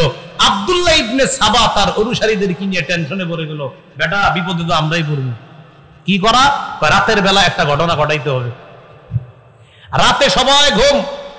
আব্দুল্লাহ ইবনে সাবা তার অনুসারীদেরকে নিয়ে আম্মাজান আয়েশা সিদ্দিকা যে তাবুতে আম্মাজান আয়েশা সিদ্দিকা যেখানে বিশ্রাম নিচ্ছে আর আমিরে মুআবিয়া তাদের উপরে হামলা চালাইল। তাদের উপরে আম্মাজান আয়েশা আমিরে মুআবিয়া যেখানে তাদের উপর হামলা চালাইলো। বলেন তো তাদের উপরে হামলা চালানোর পর অভিযোগের তীরটা কার উপর যাবে? হ্যাঁ, আলী রাদিয়াল্লাহু তাআলা আনহু। কোন অবস্থা না দেখে মুসলমানরা সবাই বুঝে ফেললো যে আলী রাদিয়াল্লাহু তাআলা আনহু মনে হয় আমাদের উপর আক্রমণ চালাইছে।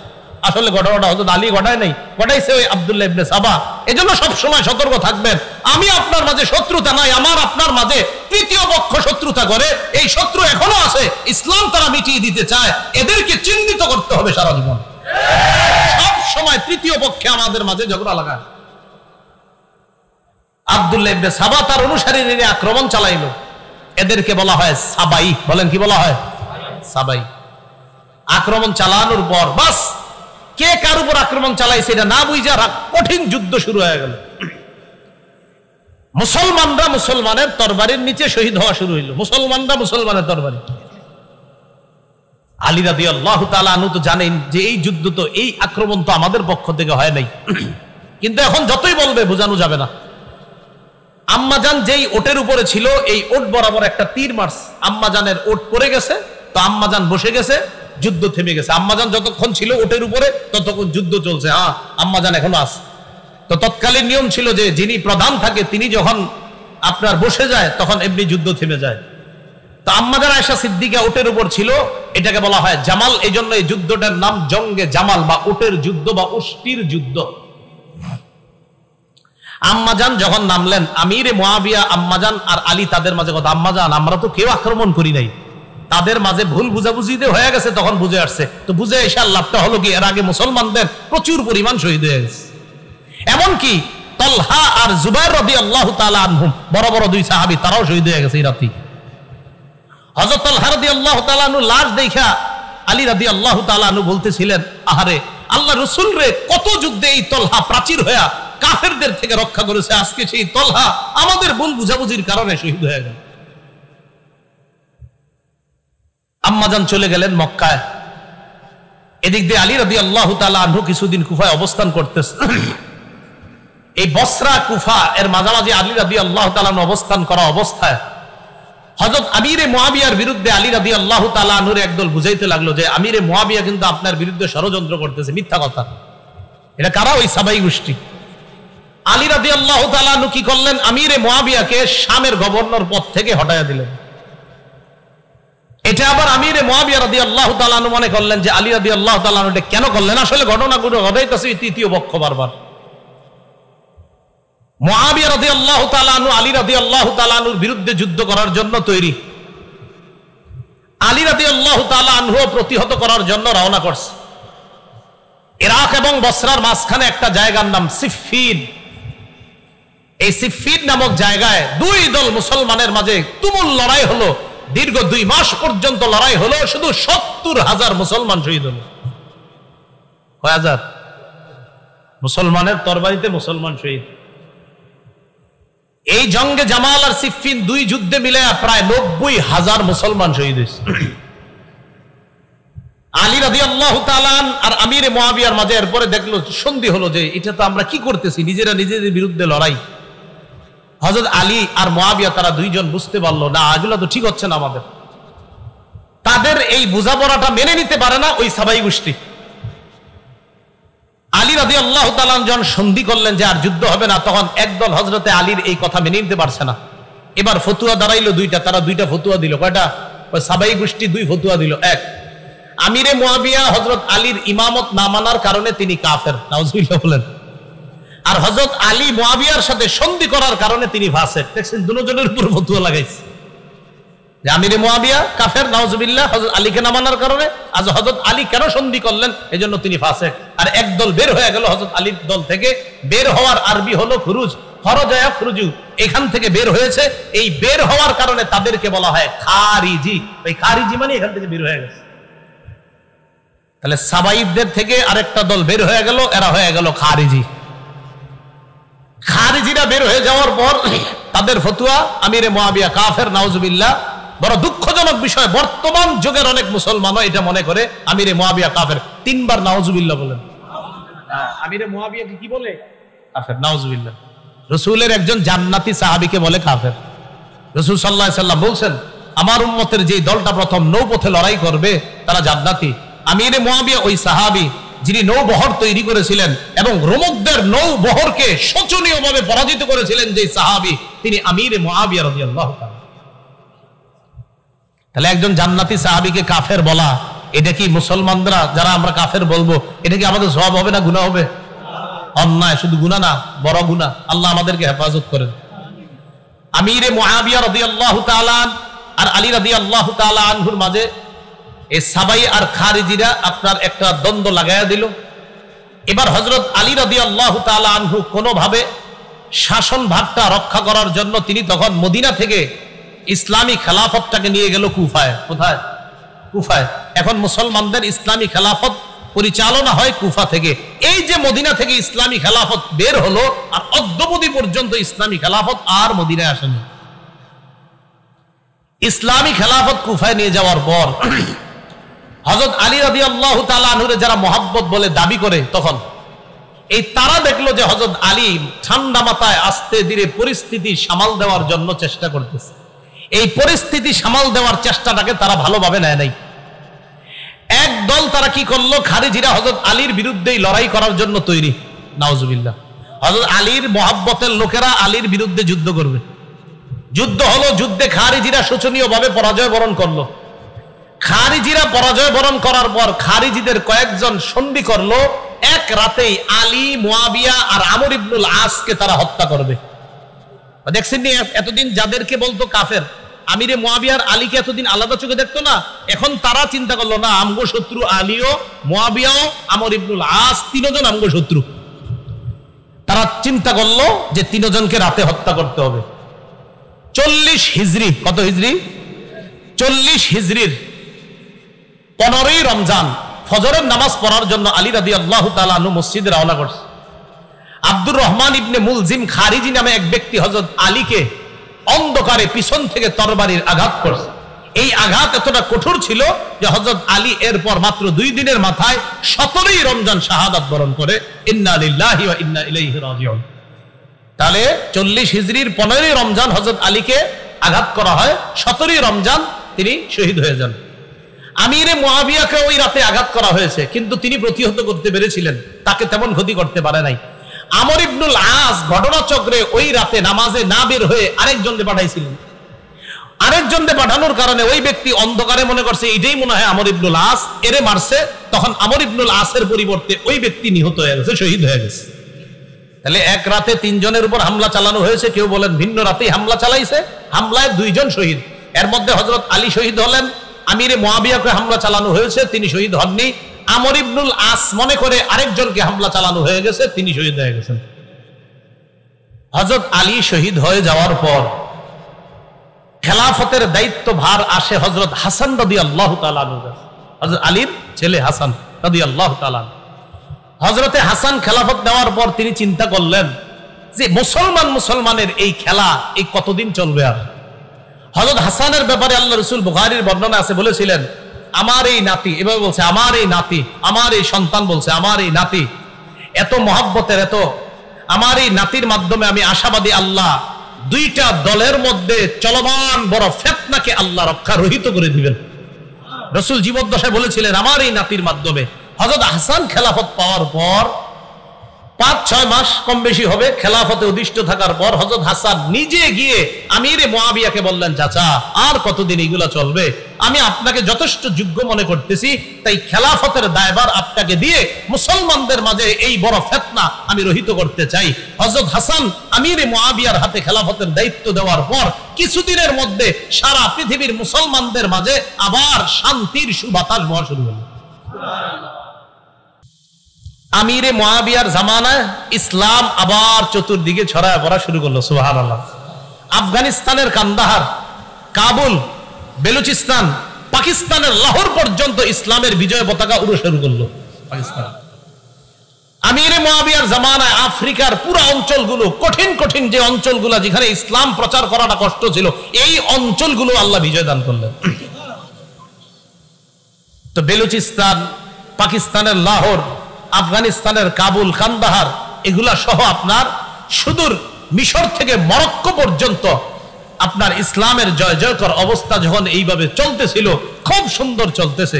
হযরত হাসান রাদিয়াল্লাহু তাআলা 49 অথবা 50 হিজরিতে হযরত হাসান ইন্তেকালের পর কুফার কিছু জনগণের মাঝে আবার শয়তান সাবাই গোত্ররা খোঁচা শুরু করছে।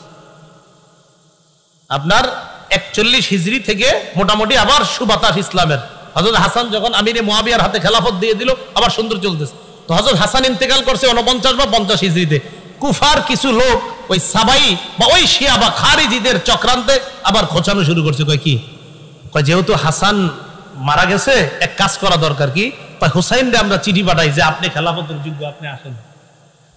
হযরত হুসাইনকে চিঠি লেখা শুরু করছে, হুসাইন আপনার মতো এরকম মানুষ থাকতে মুয়াবিয়া কি কেন খলিফা হবে? ওই আবার আগের ষড়যন্ত্র, ওই সেই আলীকে যে কথাটা বলছিল আপনি থাকতে উসমান কেন খলিফা হবে, মনে আসেনি এই কথা? আবার হযরত হুসাইন ভালোভাবে বুঝতে পারছে, কয় এই জাতীয় উল্টা পাল্টা কথা আর লেখবা না, আমিরে মুয়াবিয়া তিনিই যোগ্য। হযরত হুসাইন এই কথার তেমন কোনো গুরুত্ব দেয় নাই, তাহলে তেমন কোনো কাজ করতে পারে নাই। 49 বা 50 হিজরিতে আমিরে মুয়াবিয়ার শাসন ক্ষমতা চলতেছে 60 হিজরি পর্যন্ত চললো। কয় হিজরি?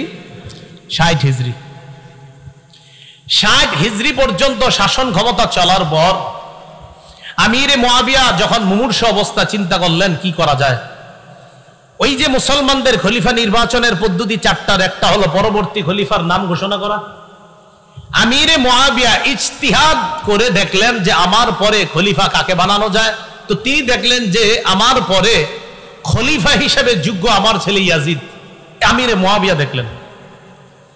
উলামায়ে কেরাম, ফুকাহায়ে কেরাম বলেন যে দেশ চালানোর যোগ্যতা আসলে ইয়াজিদের ছিল।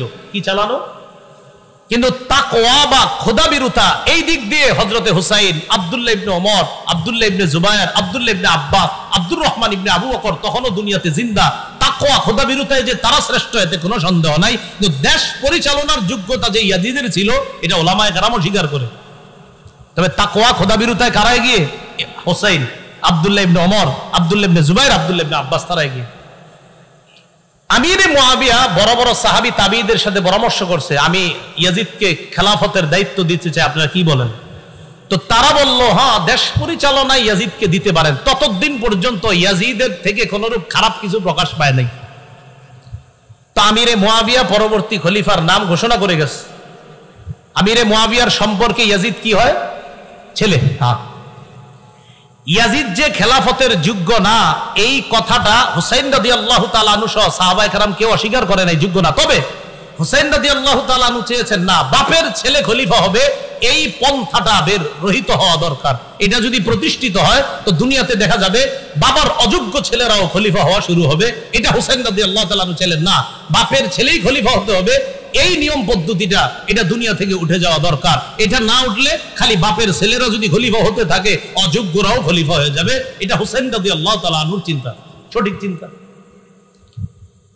ইয়াজিদকে খলিফা নাম ঘোষণা করার পর 60 হিজরির 4 রজব আমির মুআবিয়া রাদিয়াল্লাহু তাআলা ইন্তেকাল করলেন, দুনিয়া থেকে বিদায় নিলেন। আমির মুআবিয়া ইন্তেকাল করছে যেদিন, সেদিন তখন তার ছেলে ইয়াজিদ, তখনও তিনি দামেস্কে ছিলেন না। তিনি তার বাবার মৃত্যুর সংবাদ পেয়ে আসতে আসতে দেখে জানাজা হয়ে অলরেডি আমিরে মুআবিয়াকে দাফন করা হয়ে গিয়েছে। বাকি এতটুকু জানছে যে তাকেই খলিফা হিসাবে নাম ঘোষণা করে গেছে। ইয়াজিদ খলিফা হওয়ার পর চারদিকে চিঠি পাঠাইতে লাগলো, মোটামুটি সবাই আস্তে আস্তে তার খেলাফত মেনে নিতে লাগলো। প্রায় আপনার বড় বড় সাহাবীরাও তার খেলাফত মেনে নিতে লাগলো। তবে মক্কা এবং মদিনায় যারা আছে এদের মধ্যে বড় বড় কিছু সাহাবা তার খেলাফত মেনে নিচ্ছে না। হুসাইন রাদিয়াল্লাহু তাআলা আনহু ইয়াজিদ যে খলিফা হিসেবে অযোগ্য এটা উনি অস্বীকার করে না। তবে ইয়াজিদের খেলাফত প্রতিষ্ঠিত হয় নাই পরিপূর্ণভাবে, এটা হুসাইন রাদিয়াল্লাহু তাআলা আনহুর দাবি।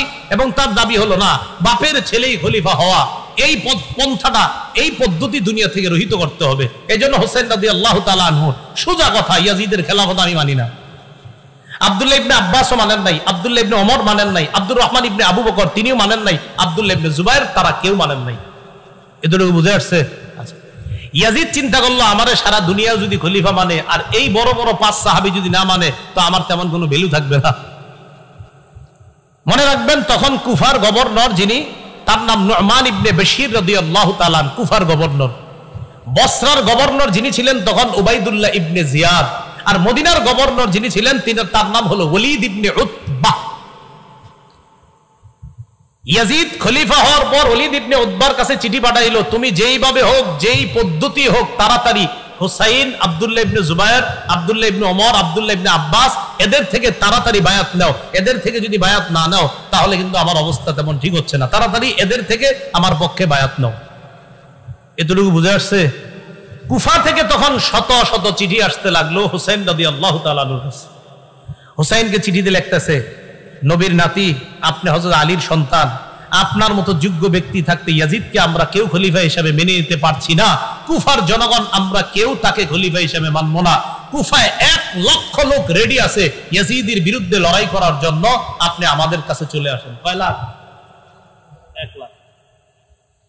হুসাইন এই চিঠি পায়া চিন্তা করলো আসলে কি 1 লাখ লোক আছে? হযরত হুসাইন রাদিয়াল্লাহু তাআলা দেখলেন আসলেই তো বিশাল একটা জনগোষ্ঠী ইয়াজিদকে এখনো খলিফা মানে না। আসলে কি জানেন, ওই সাবাইরা আলী রাদিয়াল্লাহু তাআলা আনহুরে যেইভাবে হত্যা করছে, তাদের টার্গেট হুসাইনকেও নিয়ে হত্যা করা, এটা তাদের টার্গেট। হুসাইন রাদিয়াল্লাহু তাআলা আনহুর কাছে এদিক দিয়ে চিঠি, এদিক দিয়ে গভর্নর হাউসে, মদিনার গভর্নর হাউসে ডাক পড়ছে। কার? আব্দুল্লাহ ইবনে জুবায়ের, হুসাইন, তাদের ডাক পড়ছে। আব্দুল্লাহ ইবনে জুবায়ের এবং হুসাইন রাদিয়াল্লাহু তাআলা আনহু গভর্নর হাউসে গেছে, যাওয়ার পর সরাসরি বলে ফেলছে অসম্ভব, ইয়াজিদের পক্ষে বায়াত হওয়া আমার পক্ষে সম্ভব না। গভর্নর হাউসের মধ্যে যখন হুসাইন রাদিয়াল্লাহু তাআলা আর আব্দুল্লাহ ইবনে জুবায়ের তারা কেউ ইয়াজিদকে খলিফা হিসেবে মনোনয়ন দিচ্ছে না, বের হয়ে আসছে। ইয়াজিদ এবার বলল প্রয়োজনে হুসাইনকে গ্রেফতার করা হোক, নাউজুবিল্লাহ, এরপরেও আমার পক্ষে বায়াত নিতে হবে। হুসাইন রাদিয়াল্লাহু তাআলা আনহু মদিনার অবস্থা বেগতিক দেখে পরিবার নিয়ে মদিনা থেকে রওনা করলেন মক্কায়। কোথায়? মক্কায়। মক্কায় রওনা করার সময় আব্দুল্লাহ ইবনে আব্বাস, আব্দুল্লাহ ইবনে ওমর তারা বাধা দিলেন, আপনি কই যান? মক্কায় যাই। পরে আব্দুল্লাহ ইবনে ওমর কয় আপনি মক্কায় যাবেন না অন্য কোথাও? কয় না মক্কায়, আপাতত মক্কায় যাই। কয় তারপর? কয় তারপর দেখি। আব্দুল্লাহ ইবনে ওমর আল্লাহর রাস্তায় আপনি অন্য কোনো সিদ্ধান্ত নিয়েন না, মক্কায় যান, অন্য কিছু করেন। আব্দুল্লাহ ইবনে ওমর বড় আলেম ছিলেন, উনি বুঝতে পারছেন যে হযরত হুসাইনকে নিঃসন্দেহে আবার তার বাবার মতো ষড়যন্ত্রের জালে ফালানোর চেষ্টা করতেছে। আব্দুল্লাহ ইবনে ওমর বললেন আপনি আল্লাহর রাস্তায় মক্কায় যান, অন্য কোথাও যান না। হযরত হুসাইন যে আপনার ওই সাবাই ওই শিয়াদের ষড়যন্ত্রে আবার পড়তেছে, এটা আব্দুল্লাহ ইবনে ওমর, আব্দুল্লাহ ইবনে আব্বাস বুঝতে পারছে। আব্দুল্লাহ ইবনে ওমর, আব্দুল্লাহ ইবনে আব্বাস তারা সাহাবীদের মধ্যে বড় বড় সাহাবী ছিলেন। আব্দুল্লাহ ইবনে আব্বাস তো রাইসুল মুফাসসিরিন, মুফাসসিরদের সম্রাট। আব্দুল্লাহ ইবনে ওমর হুসাইনকে জড়াইয়া ধরে লম্বা সময় কাঁদছে, কেঁদে কেঁদে বললেন, কি বলছে দেখেন, ও শহীদ আপনি মক্কায় যায়েন না। কি বলছে? হ্যাঁ এটা বলছে, হযরত হুসাইনকে বলতেছে ও শহীদ আপনি মক্কায় যায়েন না। শহীদ বলে নাই, হুসাইন বলছে ও শহীদ মক্কায়, মানে হযরত আব্দুল্লাহ ইবনে ওমর বুঝতেই পারছে আপনি নির্ঘাত শাহাদাতের দিকে আগাচ্ছেন। হযরত হুসাইন রাদিয়াল্লাহু তাআলা আনহু বিদায় নিলেন আব্দুল্লাহ ইবনে ওমরের কাছ থেকে। আব্দুল্লাহ ইবনে আব্বাস বলছে কোথায় যান? আপাতত মক্কায়। আপনার অন্য কোনো উদ্দেশ্য আছে? সেখানে গিয়ে সিদ্ধান্ত নিব। আসলে হযরত হুসাইন মনে মনে মোটামুটি সিদ্ধান্ত যে কুফাবাসীর যেহেতু চিঠি আসতেছে, দেখি কুফায় যাওয়া যায় কিনা। রওনা করলেন মক্কায় পরিবার নিয়ে। মক্কায় যাওয়ার পর আব্দুল্লাহ ইবনে ওমর রাদিয়াল্লাহু তাআলা আনহু বড় বড় সাহাবী যারা তারা বাধা দেওয়ার পরও তিনি মক্কায় গেলেন। ইতিমধ্যে আব্দুল্লাহ ইবনে আব্বাস, আব্দুল্লাহ ইবনে ওমর, আব্দুল্লাহ ইবনে জুবায়ের তারা ইয়াজিদের খেলাফতকে মেনে নিয়েছে। কথা বুঝছেন নি? আব্দুল্লাহ ইবনে আব্বাসও মেনে নিয়েছে, আব্দুল্লাহ ইবনে ওমরও মেনে নিয়েছে। তারা মেনে নিয়েছে কেন? তারা বললেন বিশাল বড় কোনো রক্তক্ষয়ী যুদ্ধের আশঙ্কা থেকে হেফাজতের জন্য আমরা ইয়াজিদের খেলাফত মেনে নিলাম।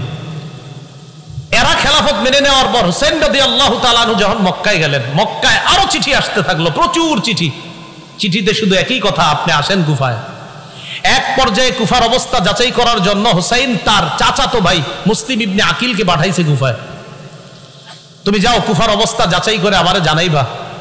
মুসলিম ইবনে আকিল কুফায় যাওয়ার আগেই, কুফার গভর্নরের নাম ছিল নোমান ইবনে বশির, মনে রাখবেন। ইয়াজিদ চিন্তা করলো নোমান ইবনে বশিরকে যদি কুফার গভর্নর রাখি তাহলে ওনার দ্বারা তেমন কাজ হবে না। তেমন কাজ মানে অর্থাৎ ওনার দ্বারা হযরত হুসাইনের বিরুদ্ধে তেমন কাজ নেওয়া যাবে না, কারণ উনি নরম সাহাবী। ইয়াজিদ কি করলো, বসরার গভর্নর উবাইদুল্লাহ ইবনে জিয়াদকে কুফার গভর্নরও বানায়া দিল, মানে দুই এলাকার গভর্নর একজনে বানায়া দিল। উবাইদুল্লাহ ইবনে জিয়াদ একটু শক্ত টাইপের মানুষ ছিল, স্বৈরচারী আচরণ তার মাঝে আগে থেকে ছিল উবাইদুল্লাহ ইবনে জিয়াদ। কুফায় এসে বলল উবাইদুল্লাহ ইবনে জিয়াদ। এদিক দিয়ে মুসলিম ইবনে আকিল কুফায় যাওয়ার পর দেখলো কুফার জনগণ আসলেই হযরত হুসাইনকে চায়। 12,000 মানুষ মুসলিম ইবনে আকিলের হাতে বায়াত হলো হযরত হুসাইনের পক্ষে। মুসলিম ইবনে আকিল যার বাসায় আশ্রয় নিয়েছে তার নাম হানি ইবনে উরওয়া। বলেন কি নাম? উরওয়া। এদিক দিয়ে উবাইদুল্লাহ ইবনে জিয়াদের কাছে সংবাদ আসছে যে হুসাইনের পক্ষে এক ব্যক্তি বায়াত নিচ্ছে, সে নাকি হানি ইবনে উরওয়ার ঘরের মধ্যে আছে। এই হানি ইবনে উরওয়ার ঘরে গিয়ে হানি ইবনে উরওয়াকে অ্যারেস্ট করে বন্দী করে নিয়ে আসছে। হানি ইবনে উরওয়াকে বন্দী করার পর মুসলিম ইবনে আকিল 4000-এর একটা বাহিনী নিছে হানি ইবনে উরওয়াকে ছুটিয়ে আনার জন্য, মানে জেলখানা থেকে বন্দী করে আনবে। জেলখানা থেকে বন্দী করে যখন আনার জন্য গেছে, যে যাওয়ার পর 4000 ওই মানুষ যাদেরকে নিয়ে গেছে এদের মা বোন ভাইয়েরা আইসা এদেরকে বুঝাইতে লাগলো, এই তোরা থাকিস না, এখান থেকে চল, যে যার যার মতো চল। এই কথা বইলা যখন নিয়ে গেছে, হযরত মুসলিম ইবনে আকিল পিছনে তাকায় দেখে আর আছে 60 জন। কয়জন ছিল? কয় হাজার আছে? কয়জন? একটু পরে দেখে 50 জন, একটু পরে দেখে 30 জন আছে, একটু পরে দেখে উনি ছাড়া আর কেউ নেই। এই যে জি, ইহাকেই শিয়া বলা হয়। ইহাকে কি বলা হয়? হ্যাঁ, খুব ধূর্ত। মুসলিম ইবনে আকিল একা একা রাস্তায় পথ চলতেছে, কই যাবে কি করবে কিচ্ছু বুঝতেছে না। হঠাৎ এক বাসার সামনে গিয়ে দেখে এক মুরব্বী মহিলা, তার নাম লেখছে অনেকে তোয়াওয়া, তোয়াওয়া কেউ লেখছে, আর অন্য নামও লেখছে। এই মুরব্বী মহিলা কয়, কে তুমি? উনি বললেন, দেখেন আমি অপরিচিত একজন, এই শহরে আমি অপরিচিত, আমি জানি না কোথায় থাকবো, আমার প্রতি একটু দয়া করবেন। আমি হযরত হুসাইন রাদিয়াল্লাহু তাআলা আনহুর একজন দূত হিসেবে আসছিলাম, আমার একটু আশ্রয় দেন। তিনি তাকে ঘরে আশ্রয় দিলেন। তার ছেলে আবার বাহির থেকে আইসা জানতে পারছে আমাদের ঘরে একজন মেহমান আছে, দেখে কি আম্মা আপনার ওই চুপে চুপে ওই মেহমানকে খানা পৌঁছায়, পানি পৌঁছায়। ছেলে সন্দেহ করলো আম্মা কাকে খানা দেন। এক পর্যায়ে বলতে বাধ্য হয়েছে যে এক ব্যক্তি আমগো ঘরে আশ্রয় নিছে। গিয়ে দেখে এই সেই ব্যক্তি, তার নাম মুসলিম ইবনে আকিল, যাকে গ্রেফতারি পরোয়ানা পুরা কুফার মধ্যে চলতেছে। উবাইদুল্লাহ ইবনে জিয়াদকে জানায়া দিল। জানায়া দেওয়ার পর মুসলিম ইবনে আকিলকে অ্যারেস্ট করছে। মুসলিম ইবনে আকিলের অ্যারেস্ট করার লম্বা হিস্ট্রি আছে, যেদিকে যাব না। গভর্নর হাউসের ছাদের উপর উঠায়া সেখান থেকে নিচে ফালায়া মুসলিম ইবনে আকিলকে হত্যা করছে। মুসলিম ইবনে আকিলকে হত্যা করার আগে আশআস নামে এক ব্যক্তিকে মুসলিম ইবনে আকিল কানে কানে বলছে, আহারে নবীর নাতি হুসাইনকে আমি চিঠি পাঠিয়ে দিছি কুফায় আসার জন্য, যদি পারেন মেহেরবানি করে আপনি তাড়াতাড়ি খবর পাঠান নবীর নাতি হুসাইন যেন কুফায় না আসে। খবর কিন্তু পাঠাই দিছে কুফায় আসতে, এবার আবার বলছে খবর পাঠায় দিয়ে বলেন যেন না আসে। ইতিমধ্যে হুসাইন রাদিয়াল্লাহু তাআলা আনহু মুসলিম ইবনে আকিলের চিঠি পায়া রওনা করে ফেলছে। রওনা করার সময় পদে পদে সাহাবায়ে কেরাম বাধা দিচ্ছে, আপনি কুফায় যান না, নিরাপদ মনে হচ্ছে না। কয় কুফার জনগণ তো প্রস্তুত, আমরা বিশ্বাস করি না, আপনার বাবার সাথে এরা গাদ্দারি করছে, আপনার সাথে গাদ্দারি করবে বলে আমাদের বিশ্বাস। হুসাইন রাদিয়াল্লাহু তাআলা আনহু রওনা করলেন। প্রশ্ন জাগে কেন রওনা করলেন? এর উত্তর হলো হযরত হুসাইন রাদিয়াল্লাহু তাআলা আনহুর চিন্তা হলো যে আমি যদি এই মুহূর্তে কুফায় না যাই, এটা হবে একটা হাজার হাজার মানুষ আসলেই যদি ইয়াজিদের খেলাফত মেনে না থাকে তাহলে কি করা। হযরত হুসাইন রওনা করলেন। রওনা করার পর কিছু দূর যাওয়ার পর হযরত হুসাইন রাদিয়াল্লাহু তাআলা আনহুকে অনেকে বারবার বাধা দিচ্ছে। এক পর্যায়ে আপনার ইরাকের কাছাকাছি যখন চলে গেছে তখন হযরত হুসাইন জানতে পারলেন যে ইয়াজিদের খেলাফত ভালোভাবেই শক্তিশালী হয়ে গেছে, কুফাতেও বসরাতে সব জায়গায়। অথচ হুসাইনের কানে ছিল কি যে ইয়াজিদের খেলাফত কুফায় নরবরে অবস্থা, আসলে নরবরে না, কুফায়ও ইয়াজিদের খেলাফত শক্তভাবে কায়েম হয়ে গেছে।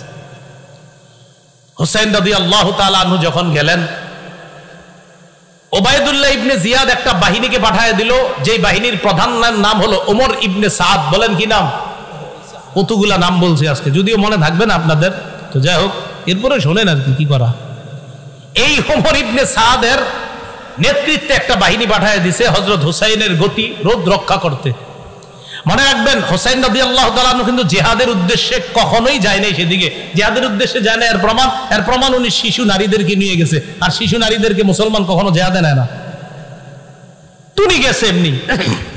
যাওয়ার পর ওমর ইবনে সাদের সাথে হযরত হুসাইনের সাক্ষাৎ করার পর হযরত হুসাইন বুঝতে পারছে যে ইয়াজিদের খেলাফত প্রতিষ্ঠিত হয়ে গেছে। হুসাইন সরাসরি বললেন, ঠিক আছে আমাকে ইয়াজিদের কাছে যাইতে দাও। সুন্দর প্রস্তাব। এই ইতিহাস এই জায়গায় বলে আপনার যে হযরত হুসাইন বলছে আমাকে ইয়াজিদের কাছেই যাইতে দাও, আমি দেখি ওখানে যে ইয়াজিদের কাছে আমি নিজেকে সুপর্দ করে দিব, আমি প্রয়োজন মাফিক ইয়াজিদের হাতে আমি প্রয়োজনে বায়াত হব, আমাকে ইয়াজিদের কাছে যাইতে দাও, সেখানে আমার তার সাথে কথা আছে। ওবায়দুল্লাহ ইবনে জিয়াদ যে কুফার গভর্নর, সে কি করলো, ওমর ইবনে সাদকে বলল হুসাইনকে যে কোনো মূল্যে গ্রেফতার করো। একটু তারা টাইপের লোক। হযরত হুসাইন যখন দেখলো না আমাকে যে কোনো মূল্যে গ্রেফতার করতে চায়, তখন তিনি তিনটা প্রস্তাব রাখলেন হযরত হুসাইন। এক, আমাকে মক্কায় ফিরে যেতে দাও যেখান থেকে এসেছি সেখানে। দুই, আমাকে ইয়াজিদের সাথে সাক্ষাৎ করতে দাও। তিন, অথবা মুসলমানদের কোন রাষ্ট্রে চলে যেতে দাও, সেখানে অন্য সাধারণ মুসলমানদের মতো আমি জীবন যাপন করব। এই তিনটা প্রস্তাব মনে রাখবেন। হযরত হুসাইন যখন দেখলেন যে আমাকে গ্রেফতার করতেই চায় ওবায়দুল্লাহ ইবনে জিয়াদ, উনি তিনটা প্রস্তাব দিলেন। এক, ইয়াজিদের সাথে সাক্ষাৎ করতে দাও। দুই, মক্কায় ফিরে যেতে দাও। তিন, ইসলামী রাষ্ট্রের কোন সীমানায় পৌঁছায় দাও, আমি সাধারণ মুসলমানদের মতো জীবন যাপন করব। এই কথা শোনার পর ওবায়দুল্লাহ ইবনে জিয়াদ তার যে বাহিনী পাঠাইছে, ওই বাহিনীর মধ্যে প্রধান ছিল ওমর ইবনে সাদ, আরেকজনের নাম ছিল শিমার। কি নাম? শিমার। এই ওমর ইবনে সাদ এবং শিমার আরো কয়েকজন ছিল বড় বড়।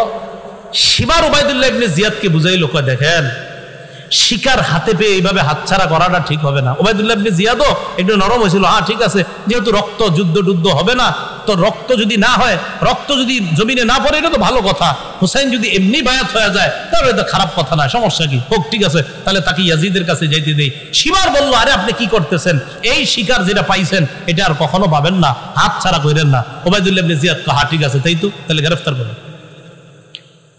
হযরত হুসাইন রাদিয়াল্লাহু তাআলা 9 মুহররম কুফা থেকে আপনার শামে অর্থাৎ দামেস্কের যেখানে ইয়াজিদ আছে সেখানে যাইতে প্রায় 900 কিলোমিটারের উপরে। কয়টা কিলোমিটার? সেখানে যাইতে আপনার প্রায় 18-19 দিন লাগবে। সেখানে মাত্র 5 দিন রাস্তা অতিক্রম করার পর প্রায় 45 অথবা 72.5 কিলোমিটার রাস্তা, 45 মাইল 72.5 কিলো আর কি, মাইল আর কিলো তো আপনারা জানেন পার্থক্য আছে। 45 মাইল 72.5 কিলোমিটার অতিক্রম করার পর 10ই মুহররম কারবালার প্রান্তরে গিয়ে উপস্থিত হয়, অথবা 9ই মুহররম রাতের আগেই সেখানে উপস্থিত হয়। উপস্থিত হওয়ার পর ওমর ইবনে সাদের নেতৃত্বে সেখানে তাদের দলবল রেডি। হযরত হুসাইনের সাথে মাত্র 72 জন। হুসাইন রাদিয়াল্লাহু তাআলা আনহু বুঝতে পারলেন যে আমাকে কোনোভাবে ইয়াজিদের কাছে আর যেতে দেওয়া হবে না। 10ই মুহররম সকালবেলা ফজরের নামাজ, এই নামাজে ওমর ইবনে সাদ তার নেতৃত্বে দলবল নিয়ে উপস্থিত ফজরের নামাজ পড়লো। কোন কোন বর্ণনাকারী ঐতিহাসিকরা লেখছে এরাও হযরত হুসাইনের ইমামতিতে ফজর পড়ছে। হুসাইন ইমামতি করছে, ওই বিরোধী দলও তারা হযরত হুসাইনের ইমামতিতে নামাজ পড়ছে। কারবালার প্রান্তরে ফজরের নামাজের পর যুদ্ধের ঘোষণা হলো। এর আগের দিনে রাতের ব্যাপারে ঐতিহাসিকগণ কিছু কথা লেখছে। হযরত হুসাইন তাঁবুর মধ্যে ঘুমায় আস, কিছু স্বপ্ন দেখছে, তার বোন পাশে ছিল। স্বপ্ন দেখার পর হঠাৎ উঠে উঠছে, বোন জিজ্ঞাসা করছে ভাইজান কি হয়েছে? হযরত হুসাইন বললেন কিছু না। আবার বলছে কি হয়েছে? তো বললেন অচিরে আমি আমার নানার সাথে সাক্ষাৎ করব, অচিরে আমি আমার নানার সাথে সাক্ষাৎ করবো ইত্যাদি আরো অনেক স্বপ্নের কথা লেখছে। বোন কান্না শুরু করছে। হুসাইন বললেন সাবধান, আমি ইন্তেকালের পর তোমরা আমারে নিয়ে মাতম করবা না। কি করবা না? বলেন জোরে, কি করবা না? কি করতেছেন? হযরত হুসাইন বলতেছে সাবধান, আমি ইন্তেকালের পর এই সমস্ত কিছু করবা না। বোন রে বলতেছে হুসাইন। তো হুসাইনের অনুসরণ দাবি কইরা হযরত হুসাইনের অনুসরণ যদি করেন যে আমরা তার আশেক দাবি করে উল্টা পাল্টা যদি তাকে কেন্দ্র করে আমরা করি, এটা হযরতে হুসাইনের প্রতি মহব্বত হবে না, এটা বরং ওই সাবাই গোত্র যে মিশন বাস্তবায়ন করতে চেয়েছে ওই মিশন বাস্তবায়নের একটা প্রতিফলন এই যুগে ঘটে। যারা হুসাইনকে কেন্দ্র করে নিজেদের শরীর রক্তাক্ত করে শরীরের উপর জুলুম করে, এটা হুসাইনের মহব্বত পরিচয় না, বরং ওই সাবাই গোত্রের মহব্বতের পরিচয়। যারা চাইছে মুসলমান উল্টা পাল্টা করতে থাকে, নিজের বোনকে বলছে সাবধান, কান্নাকাটি করবা না। আপন বোনকে বলে দিছে এগুলো করবা না, আমার ইন্তেকালের পর উল্টা পাল্টা কিছু করবা না। একদম স্পষ্ট আল বিদায় নেহার বর্ণনা। 10ই মুহররম কারবালার প্রান্তরে লড়াই শুরু। লড়াইয়ে আপনার নু'মান ইবনে বশীর রাদিয়াল্লাহু তাআলা আনহু সেখানে এসেছিলেন। না, নু'মান ইবনে বশীর না, আপনার ওই প্রান্তরের মধ্যে হুর ইবনে জিয়াদ তিনিও এসেছিলেন। এই হুর ইবনে জিয়াদ যখন দেখলেন নবীর নাতির বিরুদ্ধে আমরা অস্ত্র উঠেই দিয়েছি, অনেক মায়া লেগে গেছে, তিনি জোরে একটা চিৎকার দিলেন, এই তোমরা কার বিরুদ্ধে লড়াই করতেছো? এ তো মুহাম্মদ সাল্লাল্লাহু আলাইহি সাল্লামের নাতি। উনি তার দল ছেড়ে হযরত হুসাইনের দলে যোগ দিয়েছে কয়েকজন নিয়ে। তো তিনিও লড়াই করতে করতে শহীদ হয়ে গেছে। হযরত হুসাইনের সাথে যারা ছিল আস্তে আস্তে সবাই শহীদ হয়ে গেছে। হযরত হুসাইনের সন্তান আব্দুল্লাহ, আরে নাবালেগ শিশু বাচ্চা, এই বাচ্চাটাকে শহীদ করে দেওয়া হয়েছে। হযরত হুসাইন একা কারবালার প্রান্তরে। কারবালায় হযরত হুসাইন যখন একা, বিপরীত পক্ষ সৈন্য যারা, তাদের মাঝে কেউ সাহস করতেছে না হযরত হুসাইনকে হত্যা করার জন্য। হযরত হুসাইনের ব্যাপারে ঐতিহাসিকগণ লেখছেন উনি যখন একা লড়াই করতেছিলেন মনে হচ্ছিল যেন হাজারো যোদ্ধার শক্তি নিয়ে লড়াই করতেছিলেন একা। তো এক পর্যায়ে উনি নিস্তেজ হয়ে এক জায়গায় বসা, কেউ তার উপরে তরবারি উঠানোর জন্য সাহস করতেছে না, কারণ প্রত্যেকের চিন্তা যে আমার তরবারি দ্বারা যেন নবীর নাতির শহীদ না হয়। প্রত্যেকের যে না, ও মা, আমার তরবারি যেন নবীর নাতির উপরে না পড়ে, প্রত্যেকে এই ভয় পাইতেছে যে না আমি না। আরেকজন কয় আরে তুমি করো, প্রত্যেকেই বলতেছে না অন্যজন। সীমার চিন্তা করে দেখলো ঘটনা কি, কেউ হত্যা করতেছে না কেন। হঠাৎ বললো আচ্ছা তোমরা দুশ্মনের উপর অস্ত্র চালাচ্ছ না কেন? সীমারের এই কথা শুই না, আরেকজনের নাম সিনান। এই সীমারের কথায় সিনান, কেউ কেউ আরেকজনের নাম লেখছে আপনার, তারা দুইজনে মিলে একজন অস্ত্রের আঘাত করছে, আরেকজন বর্ষার আঘাত করে হযরত হুসাইনের দেহ থেকে, কল্লা থেকে মস্তক আলাদা করে দিচ্ছে।